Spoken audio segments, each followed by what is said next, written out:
ईद उल ज़ुहा के मौके पर मैं रियासत कर्नाटक के तमाम मेरे मुसलमान भाइयों और बहनों को दिली मुबारकबाद पेश करना चाहता हूं और दुआ करता हूं कि अल्लाह ताला से कि जो दिन पहले थे हमारे हंसते खेलते हम कुर्बानी भी देते थे, ईदगाहों को जाते थे, ऐसा मौका फिर से हमको मैसर फरमा, वही खुशी हमको आ जाए, यही मेरी दुआ है। बकरीद की तैयारियां मुकम्मल हो चुकी हैं, अब नए गाइडलाइन के तरीके से ईद को मनाना ज़रूरी है। क्या नए गाइडलाइन है, किस तरह से एहतियात बरतना चाहिए, सिलसिले में बात करने के लिए कर्नाटका माइनॉरिटी कमीशन के चेयरमैन अब्दुल अजीम साहब हमारे साथ मौजूद हैं। अब्दुल अजीम साहब, चूँकि जब से कोरोना की वबा शुरू हुई है लगातार ईद मनाने में काफ़ी तब्दीलियाँ आई हैं। इस मरतबा जो बकरीद है, चूँकि इसमें जो इवेंट्स हैं उसमें कुर्बानी का मसला है और नमाज का मसला है, नमाज के सिलसिले में क्या हिदायत हैं और कुर्बानी के लिए क्या हिदायत है? देखिए, बकरीद जो है कुर्बानी की ईद है। हम ये कुर्बानी का इसको रस्म समझो या इबादत समझो ज़माने दराज से करते आ रहे हैं। इस बार जो सरकार की तरफ से जानवरों पर रोक जो लगाई गई है, वो जानवर किसी सूरत में भी कुर्बानी दे नहीं सकते, क्योंकि कानून बन गया है, कानून जारी में है रियासत कर्नाटक में। तो इसलिए मेरी एडवाइस है कि कानून के बराबर आपको चलना पड़ेगा, वरना पुलिस आएगी, कंप्लेंट लेगी, आपको स्टेशन पर बुला कर ले जाएगा। तो ईद के माने ये भी हैं कि एक खुशी का मौका। कौन से जानवर की इजाज़त है, कौन से जानवर की इजाज़त नहीं है? देखो, जितने भी हम बड़े जानवर बोलते हैं, गाय हो, बैल हो, इन तमाम पर पाबंदी लगाई गई है, भैंस। और सिर्फ आपको बकरे की इजाज़त है। हम क्या कहते हैं, छोटा जानवर कहते हैं, उसे बड़ा जानवर बोलते हैं। बड़े जानवर के ऊपर पाबंदी लगाई गई है, बैल हो, गाय हो, भैंस हो। और रही बात जो है नमाज की, जब से ये कोरोना वायरस फैला है, लास्ट रमज़ान और बकरीद में भी हम ईदगाहों पर नहीं गए। इस बार भी सरकार की तरफ से जो है गाइडलाइंस इशू किए हैं कि हम जो है ईदगाहों को नहीं जा सकते, क्योंकि ईदगाहों में बहुत ही बड़ी भीड़ रहती है। 1000, 2000, 10,000, 50,000 तक भी हमारे ईदगाहों में लोग जमा होते हैं। अगर हम वहाँ जमा होंगे तो सोशल डिस्टेंसिंग तो मेंटेन नहीं कर सकते। 6 फुट का डिस्टेंस दोनों अफराद में ज़रूरी है। तो इसलिए सरकार की तरफ से ये इजाज़त दी गई है कि तुम मस्जिदों में ईद की नमाज पढ़ सकते हैं। और अभी अभी सरकार की तरफ से एक मॉडिफाइड डायरेक्शन आया है कि मस्जिद की कैपेसिटी जो भी है उसके 50% लोग नमाज अदा कर सकते हैं। पहले लोगों में थोड़ा कन्फ्यूजन था कि मस्जिद में सिर्फ 50 लोग ही नमाज अदा कर सकती हैं। ऐसा नहीं, वो मस्जिद की कैपेसिटी, समझो कि मस्जिद की कैपेसिटी 1000 की है तो 500 लोग वहाँ पे नमाज पढ़ सकते हैं। सो ये क्या 2 जमात बनाकर नमाज अदा कर ले सकते हैं। कम से कम इस बार हम खुश नसीब हैं कि मस्जिदों को जाने का मौका मिला है। पिछले साल की ईद उल ज़ुहा को अगर कंपेयर किया जाए तो इस बार जो है हम जो ईद जो है 70-80% लोग मना रहे हैं। लास्ट ईयर बकरे देखने को ही नहीं मिले थे, ये बार हर गली कूचे में बकरे नज़र आ रहे हैं।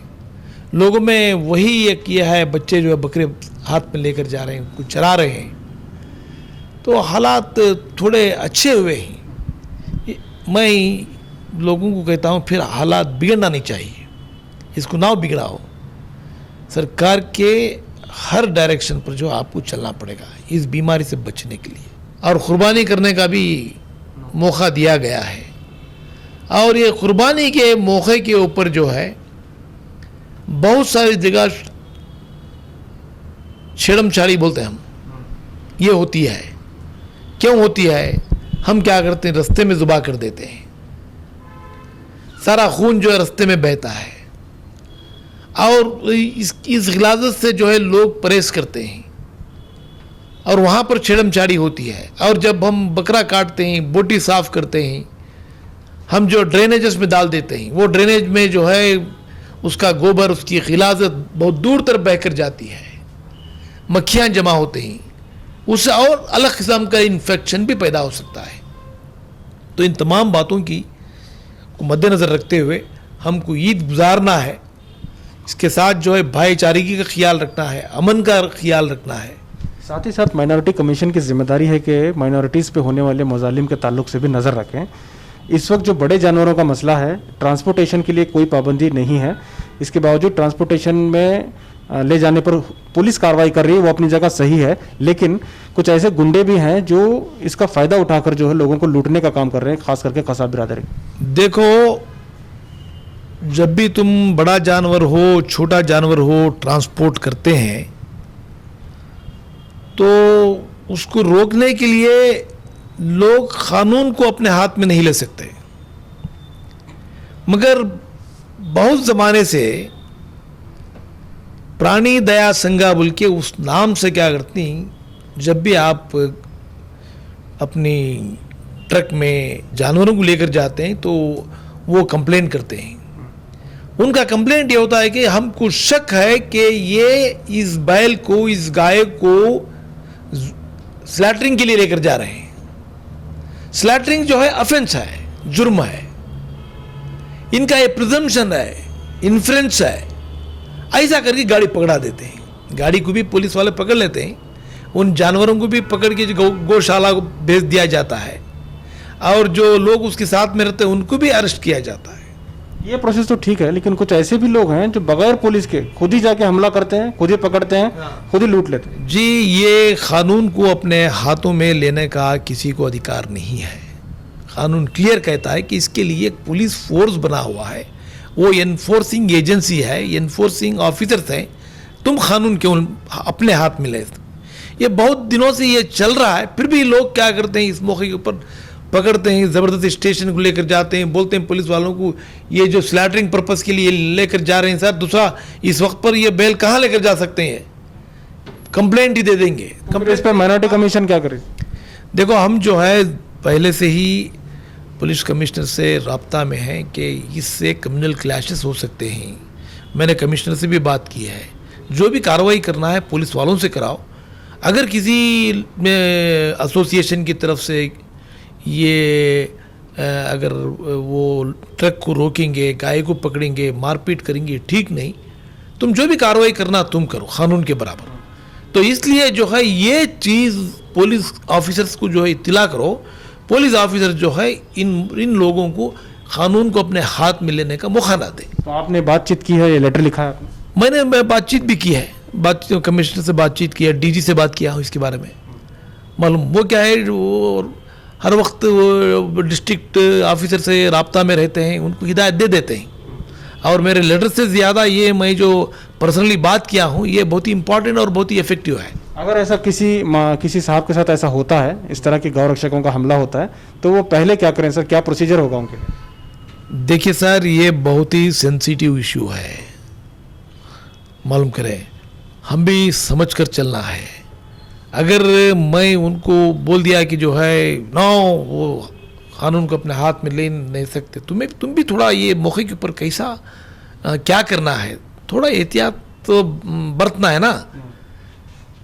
तो कौन भी जमा इस वक्त पर जो बैल लेकर जा रहा है ओपन ट्रैक में, तो तुम्हारा कोई तरह का एक्सप्लेनेशन कोई सुनने के लिए तैयार नहीं, क्योंकि ये लेकर जा कुर्बानी के लिए लेकर जा रहे हैं बोल के ये समझते हैं। बाज़ दफ़ा क्या होता है कि उसका लाइसेंस होता है, ले जाने के लिए जो एक लाइसेंस होता है, उसके बावजूद भी हम ले आते हैं। लाइसेंस अगर है, लाइसेंस तुम्हारे पास है तो तुम जो है पुलिस को जाकर लाइसेंस बताओ। हम जो है ये जस्ट प्रिजम्पशन है, इनका इन्फ्रेंस है, इनका गुमान है कि हम जो है कुर्बानी के लिए नहीं लेकर जा रहे हैं, हम जो है इसको पालने के लिए लेकर जा रहे हैं या और कुछ अलग पर्पस के लिए लेकर जा रहे हैं।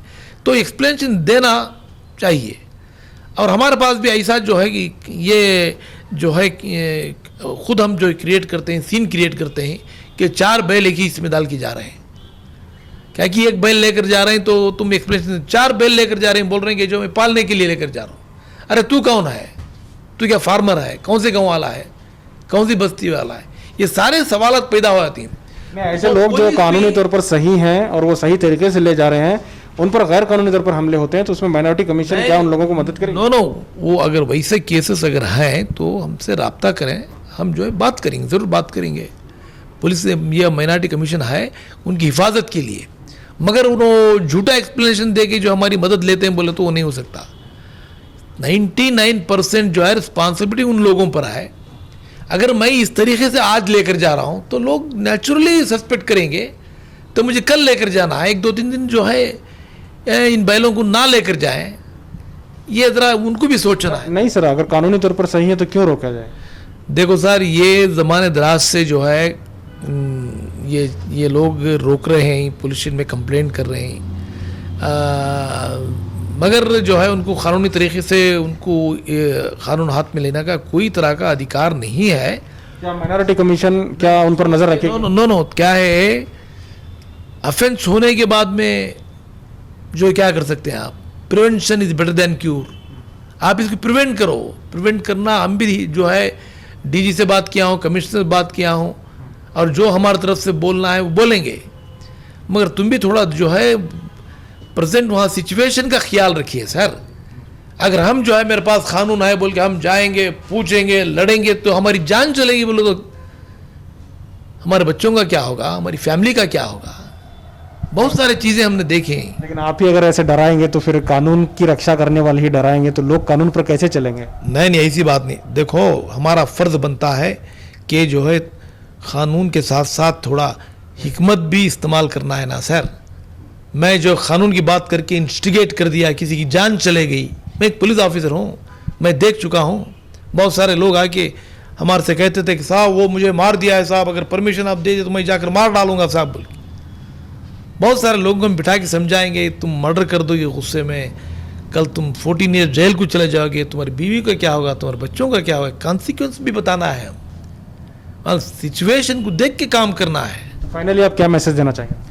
मैं ये कहना चाहता हूँ कि जो सरकार की तरफ से हिदायत दी गई है वो हिदायत के ऊपर फॉलो करो, जिससे हम कोरोना की बीमारी से बच सकते हैं और पुलिस के एक्शन से भी बच सकते हैं। ये सारी चीज़ें हमारे हाथ में। कभी एक या दो केसेस जो है गलत किस्म के लोग जो है झूठा इल्ज़ाम भी लगा सकते हैं, वो 1 or 2% जो है ये चलता रहता है समाज में, मगर हमारे तरफ से कानून की खिलाफ वर्जी नहीं होना चाहिए।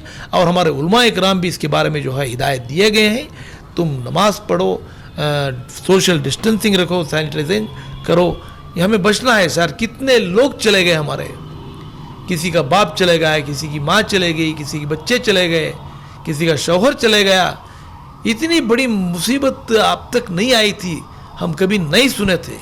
क़यामत जब आती है तो जो हमारे बुज़ुर्गों ने बताया है, जो सीन जो होने वाली है, इसी तरह जो लोगों की हालत हो गई सर। लोग जो है हॉस्पिटल को लेकर जाते थे, उसका सैचुरेशन लिमिट कम हो गया है।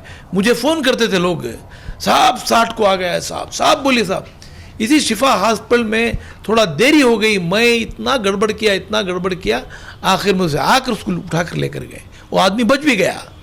अभी इतनी बड़ी मुसीबत आ खड़ी है हमारे सर पर, है हमारा फ्यूचर क्या है बोल के हम ना समझ में नहीं आ रहा है। तो इस वक्त पर लोगों को जो है सही नसीहत करना, जिससे इनको प्रॉब्लम ना हो, जिससे वो बीमारी के शिकार ना हो, ये तमाम चीज़ों को मद्देनज़र रख के जो है एडवाइस करना पड़ेगा। बहुत बहुत शुक्रिया। ये थे अब्दुल अजीम साहब, जो कर्नाटका स्टेट माइनॉरिटी कमीशन के चेयरमैन हैं। इनका कहना है कि एहतियात ज़रूरी है, क्योंकि सबसे पहले कोरोना से बचना बहुत ज़रूरी है, और साथ ही साथ कानून के मुताबिक चलने वालों को डरने की ज़रूरत नहीं, लेकिन एहतियात करें। एक जगह से दूसरी जगह जो जानवर ट्रांसफ़र हो रहे हैं उन लोगों को एहतियात करने की ज़रूरत है, क्योंकि हालात इस वक्त कोरोना की वजह से अच्छे नहीं है। इसका एहतियात बहुत ज़रूरी है। और साथ ही साथ मस्जिद में नमाज़ पढ़ने के तरीके को भी उन्होंने बताया कि किस तरह से एहतियात बरतनी चाहिए, और साथ ही साथ कुर्बानी के लिए जो इक़्तिदाम जो एहतियात बरतने को कहा गया है उस एहतियात को बरतने का भी उन्होंने कहा। कैमरा पर्सन समीर के साथ शाहिद काजी, बेंगलुरु।